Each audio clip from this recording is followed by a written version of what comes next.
morning, everyone. Welcome to another episode of 4 a.m. in Quarantine. I'm your host, Steven Rivera, and I'm here with a very special guest, none other than Steven Karaolis.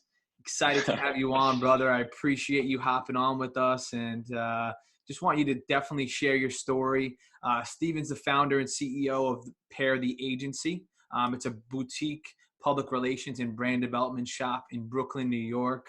And I always get this question, right, to myself, right, is I see PR things, I see marketing. I understand marketing, but I don't necessarily understand, the side of PR and what exactly it means. And I think that a lot of other people have that exact same question. So let's start off with that. What exactly is PR, man? And explain, how Pear The Agency kind of came to life, man. Yeah, for sure. First, thanks for having me. I think it's really cool that you're doing this. And it's a great way to spend this time. PR confuses a lot of people. I always get like, what is that? What is it that you do? And, when I think of PR, I think of a lot of different things, but I think the easiest way to understand it is like PR is certainly marketing. And I think under marketing is, digital marketing, PR, and advertising. Those are like the three kind of buckets in my mind. And I think marketing and advertisers, like marketers and advertisers, we're all marketers, but digital marketers and advertisers, I think, play in the same space a lot, whether it's, Facebook ads or email marketing, things like that. But PR is kind of off to the side. And for that reason, like a lot of people never really dive into it. And I think it's a very specific skill set. So real simply, what we do is we earn news coverage for businesses. Obviously, like news has changed over the years. It's not necessarily reading a newspaper anymore.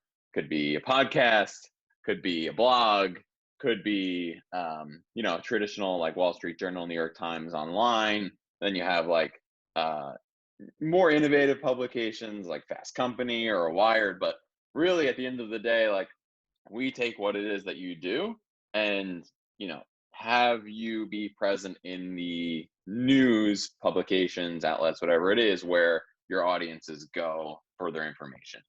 So a lot of people don't understand that there's, kind of a middleman, a liaison between those news outlets and the companies, and that's us. So we help with your messaging, we help with those relationships, we help identify the specific targets, and getting this PR, getting yourself in these publications helps with word of mouth, SEO, credibility, all those different things.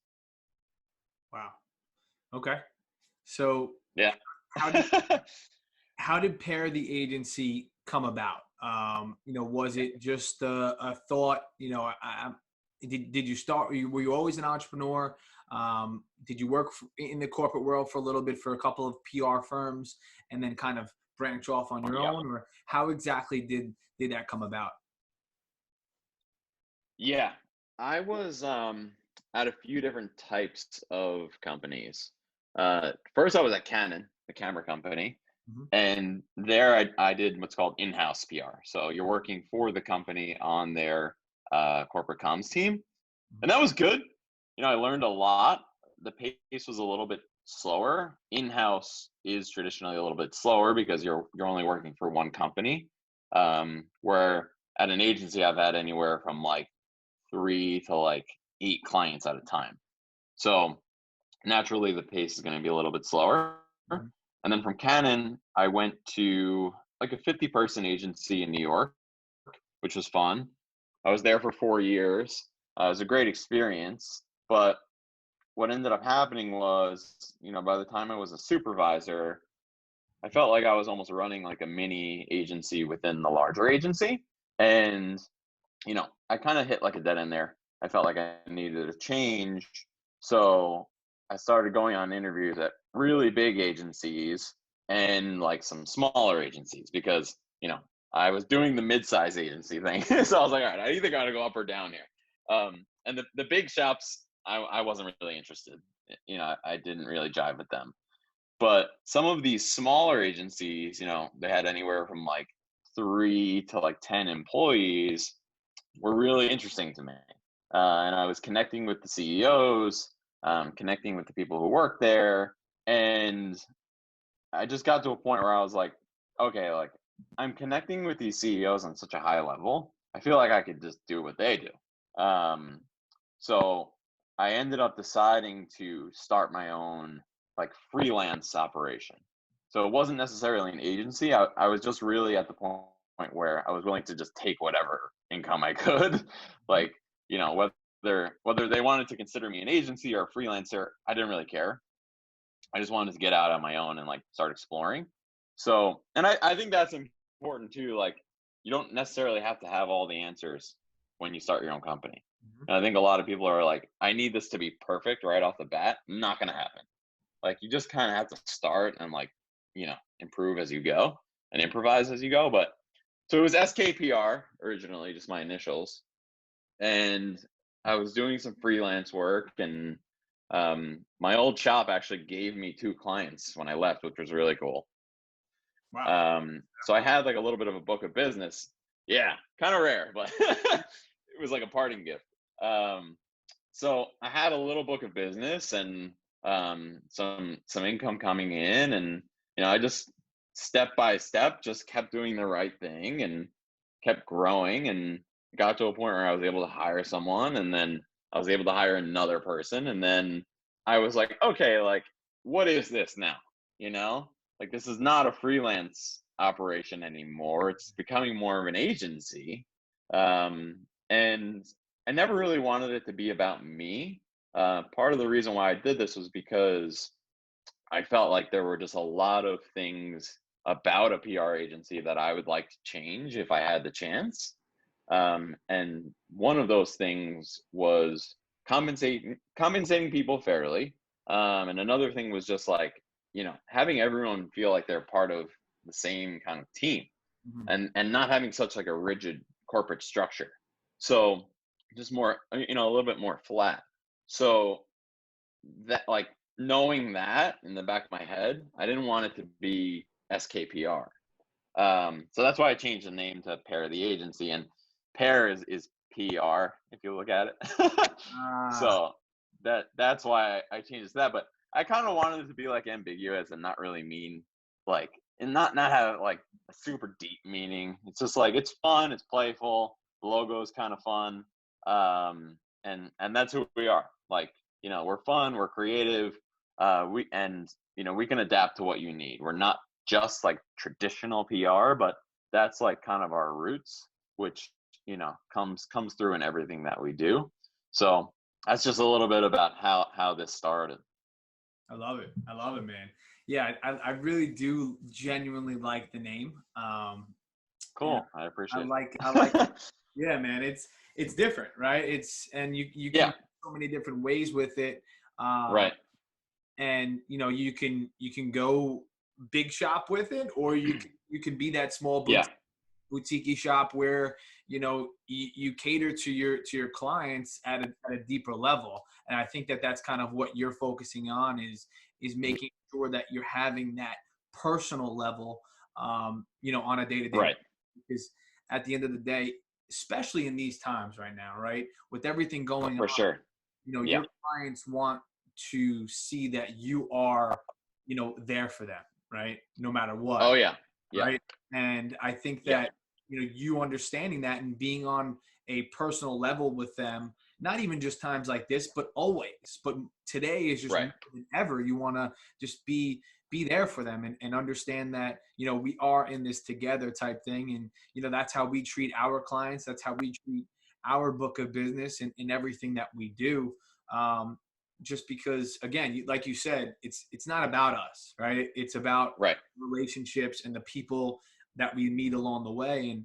And that's why I think that you and I have such similar values, and we're able to have conversations and talk about this on such a deeper level, And again, I appreciate you hopping on with us, because this is the type of conversation and flow that we want to have, right? Because, you know, without understanding the importance of the people first, your business, you know, you may get lucky, make a couple of bucks, right?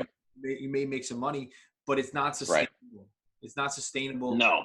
without, you know, taking your clients and your people and putting them first. And whether that's your employees and the people that you work with, like you said, treating them fairly and compensating them fairly, or Right. it's your clients and the people that you work for, right, that you're treating fairly. You know, you're giving them fair priced Yep. services, Yep. and Yeah. you're, Pricing has been a big advantage for us. I'm sure, Yeah. absolutely. And Because we're coming in, at how a has, third of the price. yeah, how is that, you know, giving you whether it's a bigger book of business or more opportunity by just, you know, pricing your services maybe less than the guy next door, but still Yeah. showing that, you know, you bring that same value. How have you done that? Right. Right. Uh, well, I've always thought that PR is slightly overpriced. Um, and that's because there are a lot of inefficiencies in the practice. It's a little bit of an outdated field, um, just because I think the people who are teaching it aren't necessarily the ones who are in it. Yeah. I went to Hofstra, and luckily, like, that's not necessarily the case at Hofstra. And I've been very involved in their program ever since I left. I was just on a call with one of their classes last week, and they bring people like me into their classes to show the students, like, hey, this is what's actually happening right now, Mhm. which is advantageous to them, because then when they get out, they're not like, blindsided by what they're actually doing every day. Yeah. And that's super important. I don't necessarily feel like PR is like taught in a way that it's actually being practiced or should be practiced.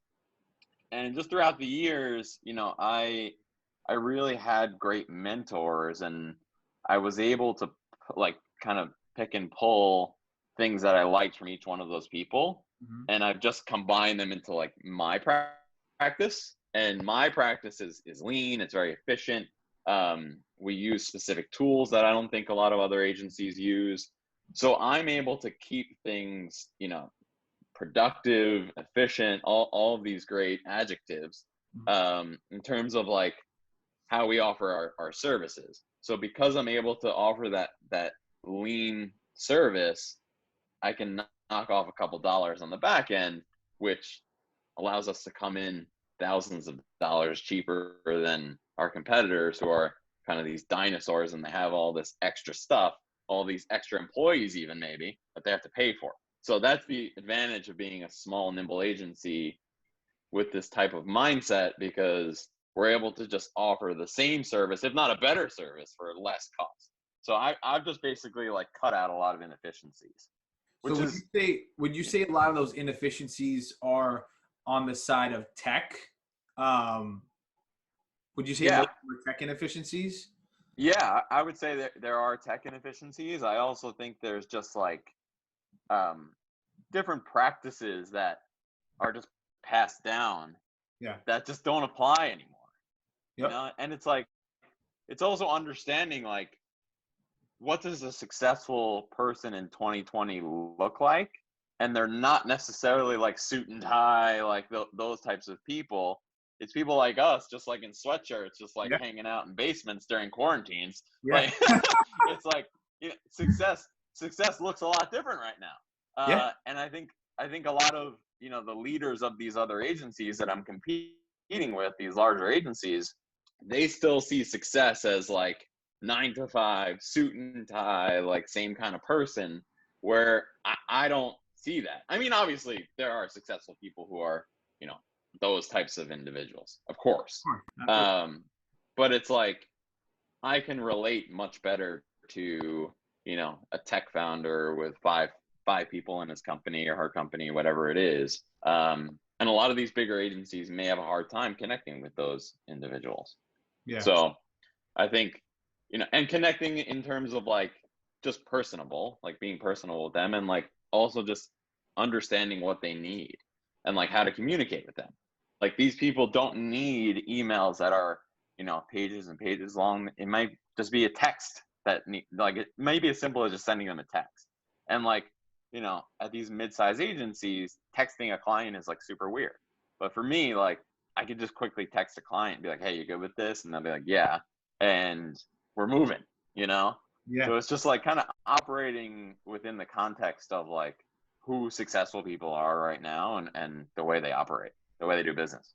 Yeah. And just looking at those archaic practices, those archaic ways of doing things, and those inefficiencies, right? Just by you sending someone a text or a quick email, right? Right. Could potentially save someone an hour of time, right? Oh yeah. Maybe Yeah. even more than that. Trying. Or I'll just be like, I'll tell my team, I'm like, "Hey, why are we asking our client for that? We should do that." It's like just thinking like two steps ahead.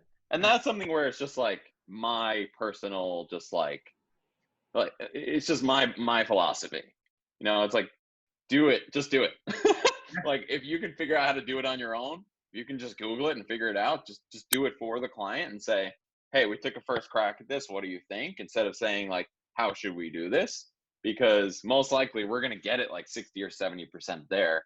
And they'll only need to spend a few minutes reviewing it versus like an hour or two creating something. So That's really just like, That's huge. yeah, I want to dive a little bit deeper into that because, that's a huge part of just entrepreneurship in general is yeah, being a problem solver. And I think so many people waste time on just back and forth conversation when, yeah, you know, for you, sure. you could basically solve the problem, 5 steps in advance, right? You can just kind Oh of yeah, yeah, try to solve the problem, bring some sort of solution, and it doesn't have to be perfect, right? You could tweak it a little bit afterwards, but that saves you 4 or 5 steps, you know, before getting to that solution, right? yeah, for sure. Um, and in reality, like, we were discussing like delivering the value and like the relationships during this time and how important that is. Like, I think what separates us from a lot of other agencies is we take the time to understand your business. Mhm. So I work with people like I have a client in reforestation. I have a client in social media content production. We have artificial intelligence clients. We have a client that does like telecom repair. So like those cell towers, they repair them. So we're in a lot of different industries. Yeah. And I make sure that both myself and my staff understand those industries. And because we've, taken the time and acquired that knowledge, our clients respect us because we can sit at a table and have a conversation with them about their business. And I don't necessarily think that a lot of other companies do that. Mm. And that's really for me like what's allowed us to keep all of these clients because they view us as like employees at their company. Like Mhm. they see us as like an integral part of their team, not just like someone that they went out and hired. I love that, man. Yeah, it's Yeah. just again, it's just connecting on a deeper level and putting Yeah. yourself in a position to be able to connect on a deeper level because it's even with your relationships in your personal life, right? Where the more questions to ask, right? The more you're able to listen to someone, whether it's in business or in your personal life, you're going to excel that much further, and you're going to be able to build that relationship that much deeper just because you're listening. And I think that's such a big piece of value and such a big nugget that people can take is just listen more than you actually speak, right? Because the Yep. more you listen, the better you'll be able to respond to that person, that company, that CEO, whoever you're dealing with. It doesn't matter. It's listening is the key because if you listen intently, you can actually respond intently and have an intentional response, right? Right. And I'll take that even one step further. Yeah, please Just do. had a conversation with uh, someone on my staff, and I found that we were going into a lot of conversations with current clients or new potential clients, just kind of blind. And like, we're all smart on my team. Like, we all know what's happening in various industries and stuff like that. But I found that like even just an hour of prep work before a conversation can put you miles ahead of where you would have been if you didn't do that prep work during that conversation. So it's like, listening, yes, but if you're listening with that ammo in your back pocket of, I already know X, Y, and Z about this company, when something comes up, you'll read the conversation, listen, and then be able to jump in with something that's like just so like perfect and contextual and like Yeah, fits the conversation so well that you'll make an instantly like great first impression, or just impression at any time. And like goes back to like that value, like if you're having a conversation, you're coming in with something that like no one had to really tell you or teach you, you just kind of learned it on your own, and then from listening intently, like you were able to chime in with something that was really smart and relevant. Like that's so important, and that's, impresses our clients. So I've been telling my team, like, if we have a call, like one of our clients, they're working with this really big deodorant company, and we have a call with that deodorant company and our client later today. So instead of just going on the call and like listening, we did a prep call yesterday internally and went through like anything that could come up on this call, and we basically just practiced for the call. So now today I'm hoping that it's gonna like, pay dividends because we're gonna have all this background information. So I think like there's any prep work you can do, researching, just a quick Google can get you so much further than just going into something blind. yeah, yeah. Because it's almost a mix between having the previous education and knowledge, right, and actually Right, listening to the question. Then all of a sudden, you're coming back with this such an intentional response where you're almost blowing them out of the right, water, right? Because you're actually knowledgeable right. and you listened to And what they had to say. right, right. And one of my old bosses, he's like if you don't have something to say, you shouldn't be in the meeting, which is kind of like, kind of mean but true. Like, Yeah, because we would have this problem of just people just sitting in on meetings and not talking, and it's like, well, in reality, like, do you need those people here? Probably not. So like the way to get around that is be knowledgeable on the meeting you're about to have, like, and make sure you understand what's going to be discussed so you can actually discuss it. And then, yeah, like blowing clients out of the water, that's what we have to do to compete, because we don't necessarily have that name recognition right now, or that clout, so I have to earn it like day in and day out. I can't take a minute off in terms of like just not being fully prepared. yeah, So if I go into a meeting as the CEO of this company with, let's say, other leaders of other companies, whatever it is, like a client and a couple partners, and I'm just like kind of hanging out there, not really talking, it's like, all right, well, why do I have this agency? Like, why is he in this meeting with me? yeah. And I like, my goal every day is to not run into that situation. So it's preparation, it's a lot of research and understanding the context of that conversation, and then just utilizing the knowledge that I already have also, and just also it's just like kind of going for it sometimes too. You can't be nervous to share your opinion. You can't be nervous about being wrong. Mhm. Yeah, and that's just with everything. It's just about taking action, taking that first step, right? Whether it's in business or again in personal life, it kind of goes hand in hand, and Right. that's why I love having these conversations. Again, like before we hopped on, I was just kind of talking about why I started the podcast, and there's a bunch of reasons, but one being the fact that I'm selfish because I'm able to learn from guys like you, from people in business and in personal life, what's working for them, what's not, and it helps me Yeah. build my business. It helps Yeah. me be a better leader, helps me be just a better person in general, right? So, that's just one For reason sure. why, I started the podcast. I love it. I truly do. So let's hop into, the like, who is PR for, right? Why do you need Yeah. PR?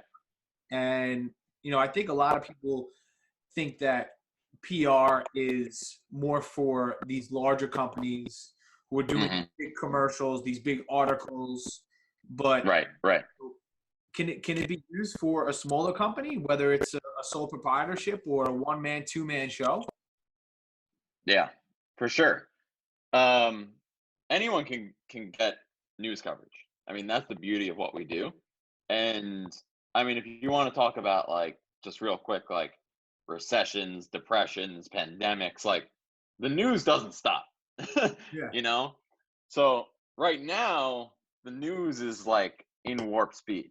There are articles being put out left and right, most of which have to do with coronavirus, right? So, if you're someone right now who is like, hey, like my business is actually doing pretty good, most likely it's because you fit within the context of this pandemic in a way that's helping people, right? Or in a way that's essential. So, like, shelter is essential, homeownership is essential.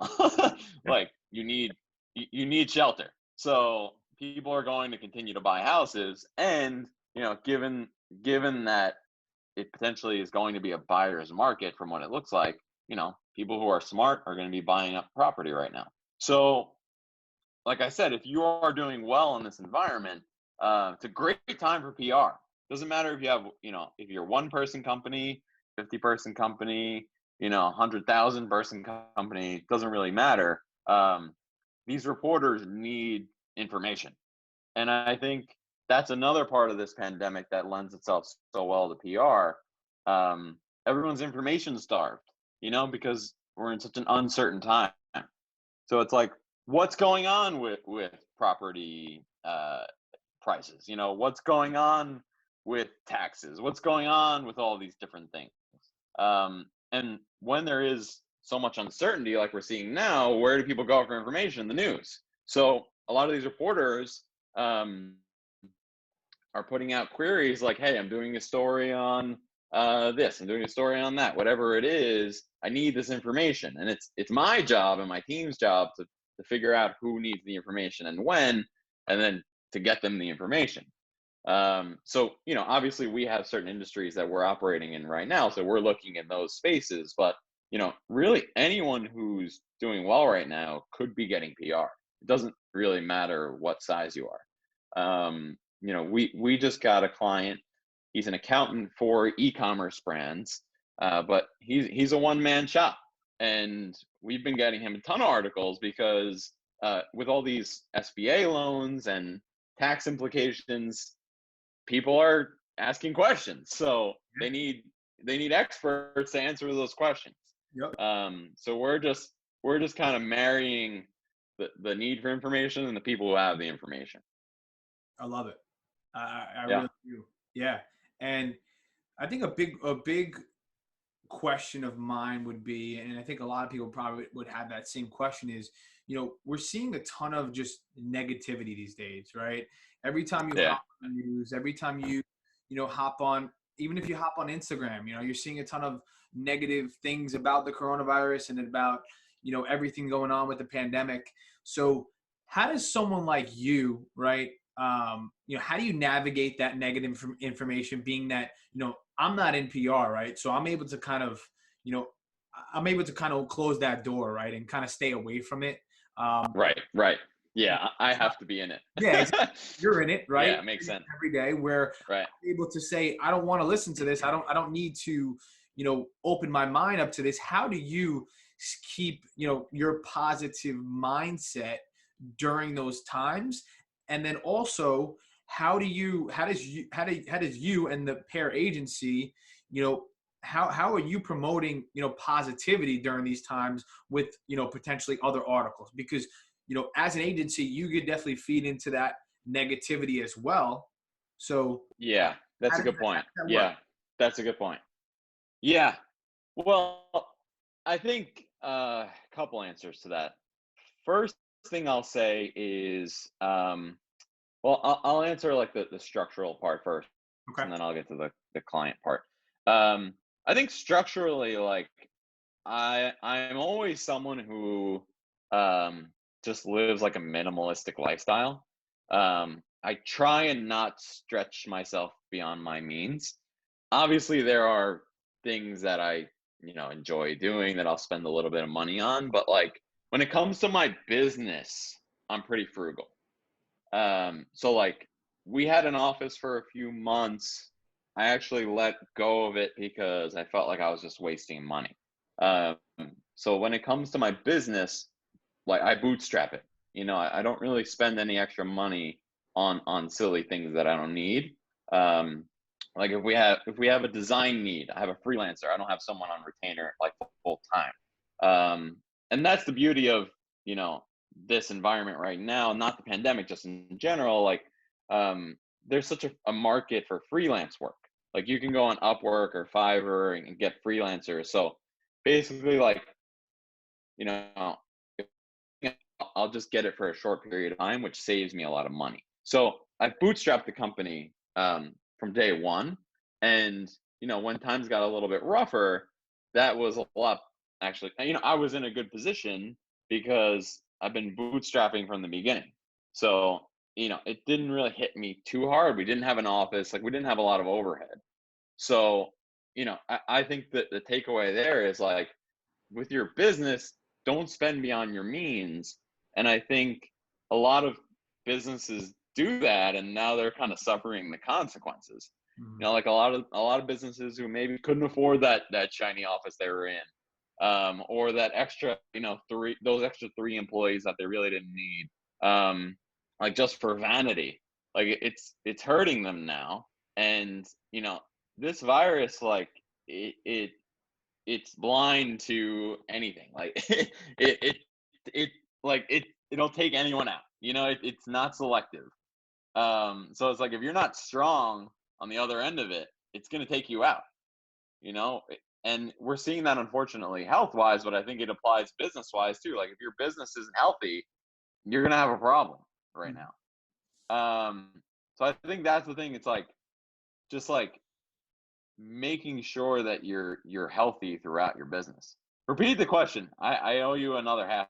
All right, fine. So I want you to dive a little bit deeper into first. Let's talk about this. You personally, right? Because you're surrounded The by negativity, right, yeah, right, you're surrounded by this negativity all the time. How do you deal with it? right. Um, yeah, I mean, me personally, like, and it kind of ties back to what I was just saying too, because not a lot changed for me.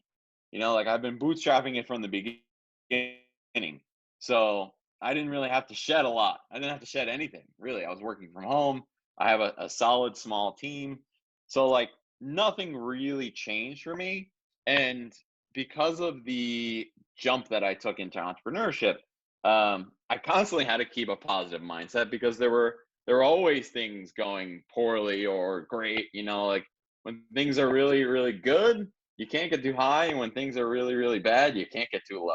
You have to stay even keeled. And I learned that through the roller coaster that is entrepreneurship. Like, this may seem like a little bit more of a down, but um, anytime that I've been down, tremendous opportunity has come out of it, and you just swing right back up. Mhm. So that's definitely the mindset I've been taking personally. Business wise, like I said, the business is healthy, and thank God we're doing pretty well right now.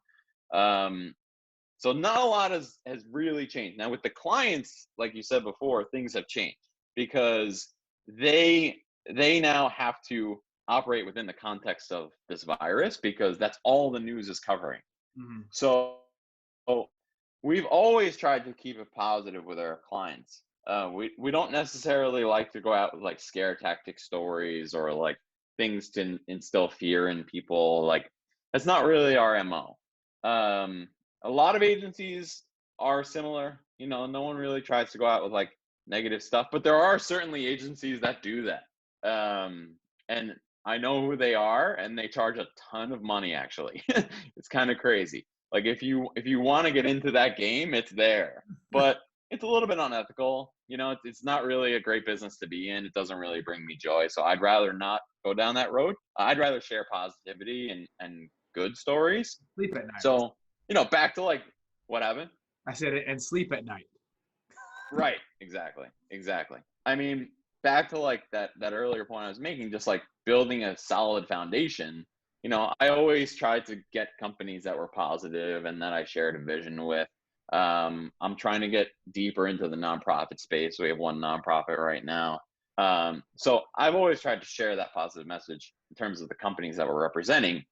But right now, yeah, it's becoming harder and harder because everything has to be within the context of this crazy, deadly virus. So, I mean, a month and a half ago, I guess now, I told my staff, I was like, hey, like anything that's not coronavirus doesn't go out this door. We can only talk about this virus. And we had to go to our clients and say, hey, like, all that other stuff you were working on, we got to like kind of put that on hold right now. So it was a very difficult conversation to have, but we pivoted really fast and we worked with our clients to change their narratives and fit within this virus. And that wasn't easy. It wasn't an easy decision in the beginning because we had a lot of stuff that we were working on that we were very excited about. So to take something you were working on for in some cases 6 months and just completely throw it in the trash was very difficult. But we're always making sure that we're going out with stories that shine a positive light on our companies, put them in a good position, make people want to do business with them. So during this time, we're just trying to focus on what our clients are doing well, how they're helping this situation. And if they're not, unfortunately, we can't really work with them right now. We lost a couple of clients just because they didn't really fit within the context of coronavirus, So it's just like nothing we can do. But we also gained two clients that, one of them is a 3D printing company. They're making face shields. So we're doing a lot of cool things with them. And then the other client that we got was this awesome accountant who is like helping all these e-com brands because they're exploding right now. So I'm, as the owner of this company, just trying to connect with individuals who are doing well in this economy and, give them my service because those are the type of people who need it right now. If you don't need it right now, I can't really do it for you. So that's like, that's how it's going to stay positive because if I can't keep it positive and give you this service, it's not going to work anyway. So I can't really have you as a client. And it all comes back to providing tremendous value, right? Because it would be unethical for you to say, hey, I could provide you a ton of value when that you can't provide that person value, right? And I think that's probably a good reason why Right. lost the client. I'm always honest with people too. Yep. And people appreciate that. Like I'll say straight up, like, hey, we can't do this for you right now. Like it's not gonna work. And that's during this and before this too. And when I say that, people actually want to work with me more. It's just kind of crazy. They're like, wow, this guy's so honest. But on the other end, like if I do feel like there's a lot of opportunity, I'll tell that person. I'll be like, hey, like you have a tremendous opportunity right now. You should seize this. Spending this money for you is a good idea, and just let me prove it to you. And like, it's worked. Like I would say, like 99% of the time. It's like if I see that it's gonna work, I'm super honest. I'll say, hey, here's how long I need to make this work. Here's what it's gonna cost you. Here's what you're gonna get back. And I always tell them like exactly what I feel is going to happen. I don't sugarcoat it or inflate anything ever because all that does is just put my team in a bad position.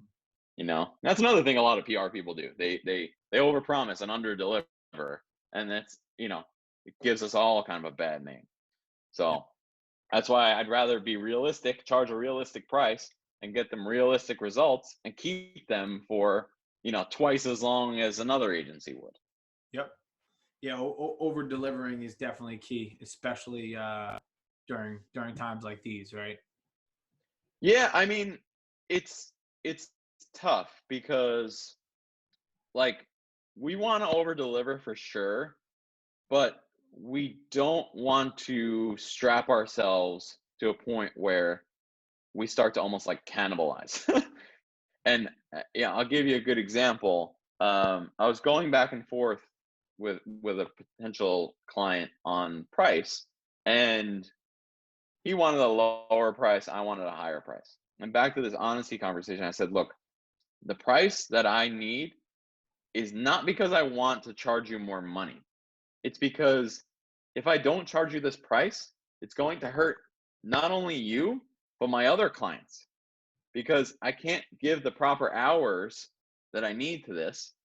And then I'm going to have to like reconfigure all the hours from all the other accounts, and everyone's going to get a worse service. Yeah. And he understood that. He's like, okay, like I understand why I need to pay more now. And I said, look, this is a fair price. Like you're not going to find this price anywhere else, you know? But he was nervous about signing because he had never done PR before. And I said, look, this is exactly what you're going to get. He's like, wow, if you can get me that, then I'll pay that price. I said, I promise you, you will get that. And we've gotten him that and more. Because I know what, like I've been in this for over 10 years at this point. Like I know what's going to happen with certain things. So it's like, I know what's fair to charge them, you know? And I don't necessarily feel like we over deliver a lot. I feel like we deliver exactly what we're going to say, but I make sure that what I say and what I, offer in the beginning is, above board, fair, reasonable, like something that we agree on, like, and something that's going to deliver them value back to that point. So it's like, because I have to be careful about over delivering, because we charge by the hour.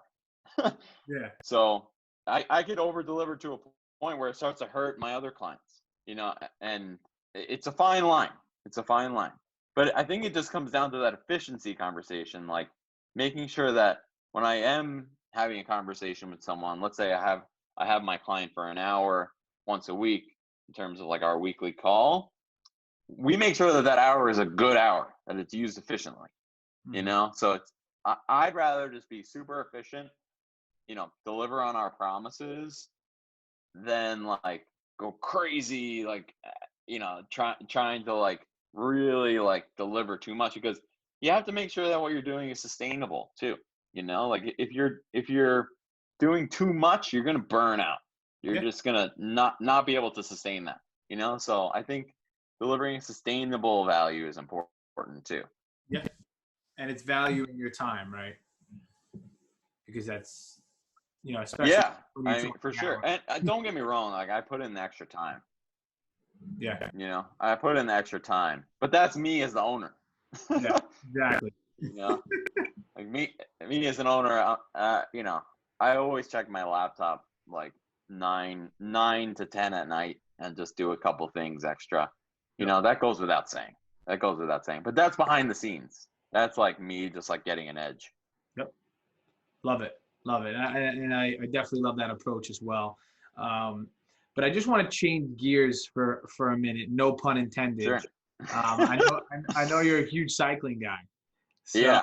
I Yeah. I just want to discuss how that has, helped your mindset and how that helps you kind of maybe even in business, right? How does Yeah. that whole, you riding for hours on end and, at these, high speeds and in these Yeah. really cool environments, how does that affect your business in a positive way as well?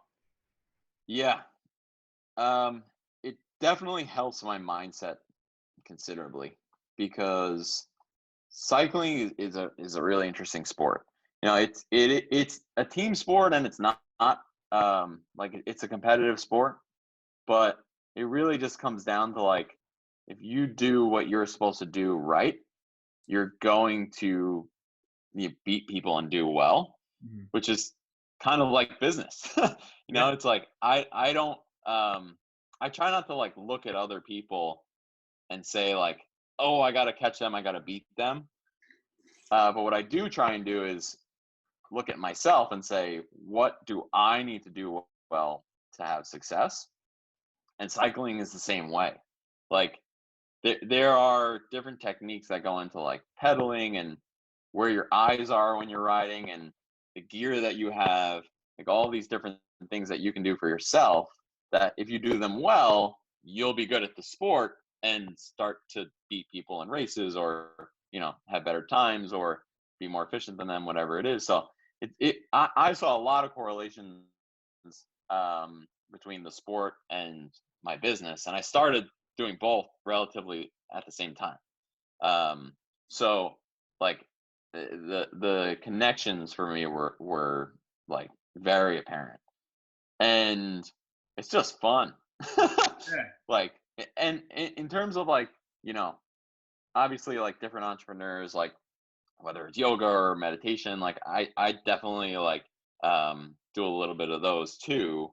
But cycling for me is like, you know, you can get into a rhythm. You could plan your routes. You can do better than you did last time. Like it's just such a fun sport that challenges me personally and forces me to think like, what can I do better? Yeah. And I think that's something that I've applied to like my whole life. And, you know, during a time like this, I think it's important to like set an intention. And my intention is climb. And I've taken this on over the past couple of weeks, but like if you think about cycling up a hill or climbing a hill or a mountain, whatever it is, like, you know, you're not going to do it you know, in one swoop. Like you're not going to go from the base to the summit in one big leap. You're going to take little, like a little rock here, a little edge here, and climb up. And if you're cycling too, it's the same thing. It's like stroke after stroke. So that's what I've been doing, throughout this pandemic. It's just like what what little step can I take with everything that I do to improve and grow? And that's on a daily And basis, right? It's like, everything I do. making sure that's every single day you're better than you were yesterday. Yeah. And then, if you relate it to climbing, it's like, look, if you take, you know, three pedal strokes up or you take 3 steps up on a mountain, you're higher than you were, So that's my goal every day, just be higher than I was yesterday. And look, sometimes you fall, sometimes you lose a little bit of traction, but just got to keep your head up and keep going. And that's been my intention throughout this whole thing, just climb. I love it, man. I love the correlation between just business and cycling and climbing, right? Because like Yeah, you you said, need a release too. You need a hobby. yeah, You need something that you can just go to just blow off some steam. totally. And I don't really like watching TV. I like just have a lot of energy. Yeah, So it's good sport for me. yeah, and it gives you a little bit of an adrenaline rush as well, right? Oh yeah, yeah, for sure. And I don't really do many dangerous things. I'm not a really dangerous guy. So like it's a little bit of danger for me. I feel like I need a little danger. All right, it helps you live life a little bit more on the edge, right? Yeah, yeah, yeah, yeah. I love it, man. Well, listen, I am so grateful for you hopping on. I think this is gonna give and provide value to our audience and everyone that's listening. And I can't I thank hope so. I can't thank you enough because I mean, again, just everything from PR to the mindset to how kind of cycling plays into both your business and mindset. I love it. And just being a holistic, person and a business person Yeah. is so important. And I'm so glad we were able to portray that and share that with the audience today, man. So again, I appreciate you hopping on. Very, very grateful for our relationship and Same. excited for what Pear The Agency has in its near future and beyond. Yeah, big things. We're climbing, man. Thanks for having me on. I love it, man. Thanks, Steve. Appreciate All it. right. And we'll See talk ya. soon, all right?